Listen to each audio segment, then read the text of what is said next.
Praise the lord. ઉત્પત્તિ તેનો પહેલો અધ્યાય.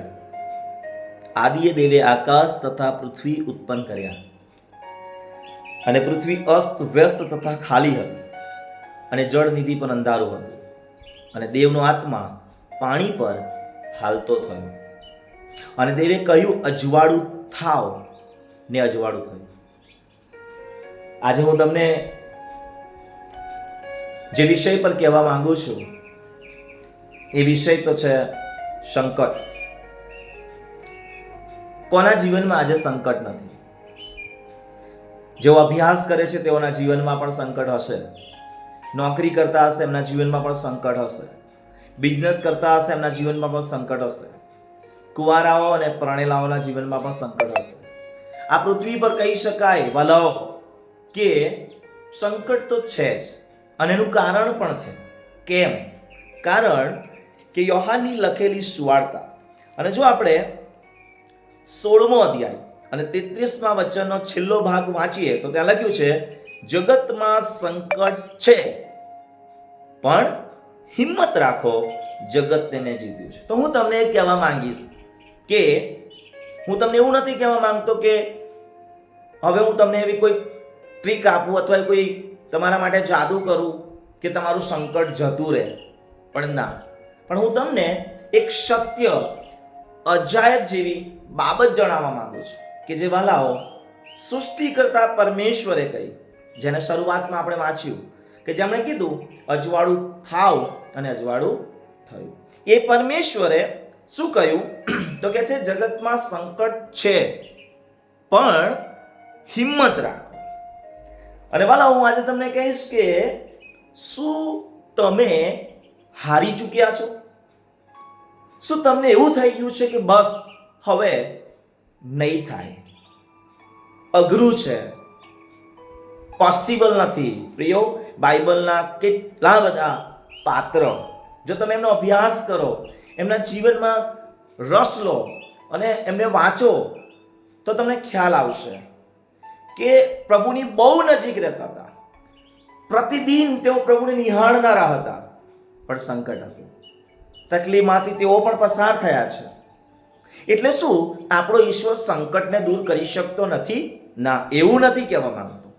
પણ આ જગતમાં, આ સંસારમાં સંકટ છે, અને આ સંકટની અંદર તમે પ્રભુ પરના દ્રઢ વિશ્વાસને પકડી રાખો છો, એ ઈશ્વર પર વિશ્વાસ રાખો છો, તો યાદ રાખજો, એવું શહેર, એવું સ્વર્ગ તમને પ્રાપ્ત થશે કે જ્યાં સંકટ નામનો શબ્દ જ નથી.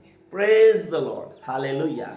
અને વાલાઓ એટલા માટે પ્રભુએ કીધું છે કે હિંમત રાખો.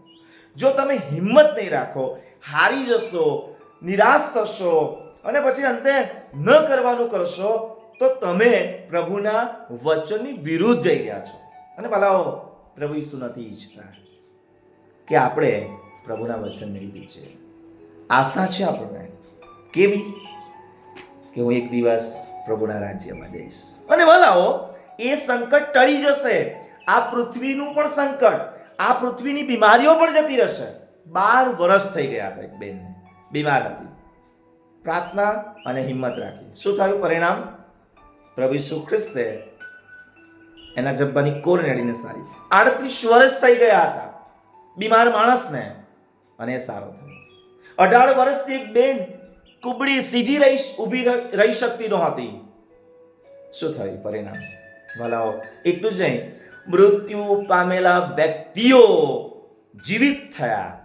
તો શું આજે આપણે એ વચન પર વિશ્વાસ કરી શકીએ છીએ? બાઇબલમાં ઘણી વાર આપણે જોઈએ છે, અને જ્યારે આપણા પર દુઃખ તકલીફ આવે છે ત્યારે આપણે એ પાત્રને અવશ્ય યાદ કરીએ છીએ, અને છે અયુબ. અયુબના જીવનમાં કેટલું બધું તકલીફ, કેટલી બધું સંકટ આવ્યું, પણ અયુબ 42:10 શું કહે છે? જ્યારે અયુબે એના મિત્રો માટે પ્રાર્થના કરી તો પરમેશ્વરની દુર્દશા બદલી નાખી. આવો આ સમય છે વાલાઓ કે આપણે પ્રભુમાં હિંમત પ્રાપ્ત કરીએ, પ્રભુમાં હિંમત પ્રાપ્ત કરીએ. પ્રભુ ખાલી બોલશે ને થઈ જશે. આપણે વિશ્વાસ કરીએ, હિંમત રાખો. તમારી પાસે આજે શું સમસ્યા છે હું નથી જાણતો. બસ આ વિડીયોના માધ્યમથી પ્રભુના વચનથી હું તમને દ્રઢ કરવા માંગુ છું અને એ જ કહેવા માંગુ છું કે આજે તમારી પાસે શું સમસ્યા છે, ગમે તેટલી મોટી કેમ ના હોય, ઈશ્વર જેટલી તો મોટી નહીં હોય, કારણ કે આપણો ઈશ્વર એનાથી મોટો છે. અને લખે છે જગતને મેં જીત્યું છે. અલા વાલાઓ, આ ઈશ્વરે જગતને જીત્યું છે. હવે આ જગતમાં એવી કોઈ વસ્તુ જ નથી કે જે તમારી ઉપર જીત પ્રાપ્ત કરી શકે, કારણ કે આ સંસારની તમામ ચીજ વસ્તુઓ પર મારા અને તમારા ઈશુએ વિજય મેળવ્યો છે. અને માટે આપણે હિંમત રાખવાની જરૂર છે. અને હિંમત રાખો, પ્રભુ તમારી સાથે છે. આ વચન સમજવાને માટે કૃપા આપે. ટૂંકું મનન છે, વધારે તમે એને મનન કરજો અને દ્વારા ઈશ્વર તમારી સાથે વાત કરે. આજે તમે જે પરિસ્થિતિમાં છો, જ્યાં કંઈ છો, તમારી આંખોને બંધ કરો, મનમાં પ્રાર્થના કરો, પ્રભુ તે અવાજને સાંભળશે અને ઈશ્વર તમારી સહાય કરશે. God bless you. પ્રભુ તમને આશીષ આપે.